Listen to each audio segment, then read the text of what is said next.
Israel और Hamas के बीच चल रहे युद्ध को 2 महीने से ज्यादा का वक्त हो चला है, लेकिन इसके बाद भी युद्ध के थमने का कोई संकेत नजर नहीं आ रहा है।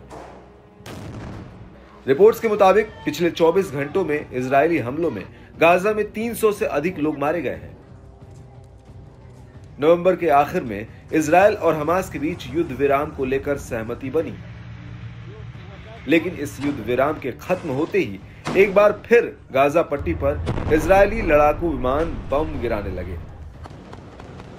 गाजा पट्टी में मौजूद लगभग सभी बड़ी इमारत धराशायी हो चुकी है।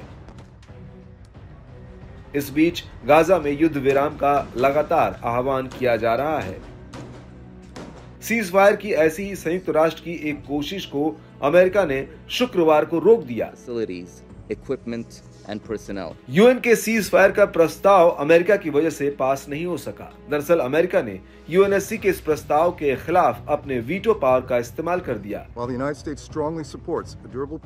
अपने इस कदम के साथ वॉशिंगटन राजनयिक रूप से अलग थलग हो गया, क्योंकि वो अपने सहयोगी की रक्षा कर रहा है। I wrote to the Security Council invoking Article 99. UN की तरफ से पेश किए गए प्रस्ताव में गाजा में सीज फायर और बिना शर्त सभी बंधकों की रिहाई की मांग रखी गई थी। Collapse of the humanitarian support system in Gaza, which would have devastating consequences. इस प्रस्ताव के पक्ष में 13 सदस्य देशों ने वोट किया, लेकिन अमेरिका ने इसके खिलाफ वीटो यानी कि यूएस वीटो फॉर रेजोल्यूशन कर दिया। अमेरिका के इस कदम से अरब देशों में भारी गुस्सा देखने को मिल रहा है। संयुक्त अरब अमीरात के उप राजदूत मोहम्मद अबू शाहब ने विरोध दर्ज कराते हुए यूएनएससी से पूछा, अगर हम गाजा पर लगातार बमबारी रोकने की कोशिश में एकजुट नहीं हो सकते तो हम फिलिस्तीनियों को क्या संदेश दे रहे हैं। संयुक्त राष्ट्र में फिलिस्तीन के राजदूत ने भी नाराजगी जताते हुए कहा कि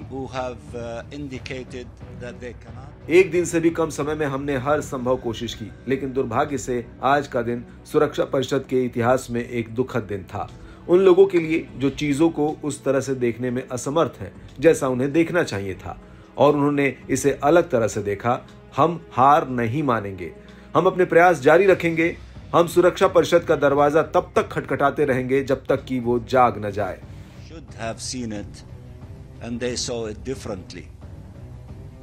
We will not give up. दरअसल 7 अक्टूबर को इजरायल पर हुए हमलों के बाद यहूदी देश ने हमास को जड़ से मिटा देने की कसम खाते हुए गाजा में अपने हमले लगातार जारी रखे हैं।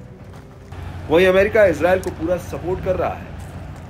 हमास द्वारा संचालित स्वास्थ्य मंत्रालय के मुताबिक लड़ाई में फिलिस्तीनी क्षेत्र में अब तक 17,487 लोग मारे गए हैं, जिनमें ज्यादातर महिलाएं और बच्चे हैं।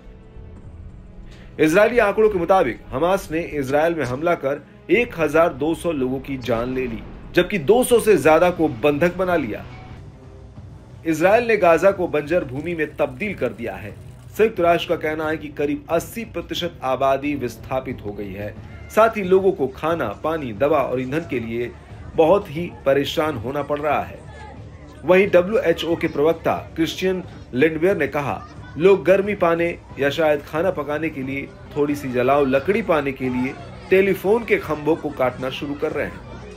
इजरायल की सेना ने भूमध्य सागर में नेवी जहाज हमलों के फुटेज दिखाते हुए कहा कि उसने 24 घंटे में गाजा में 450 ठिकानों को निशाना बनाया है।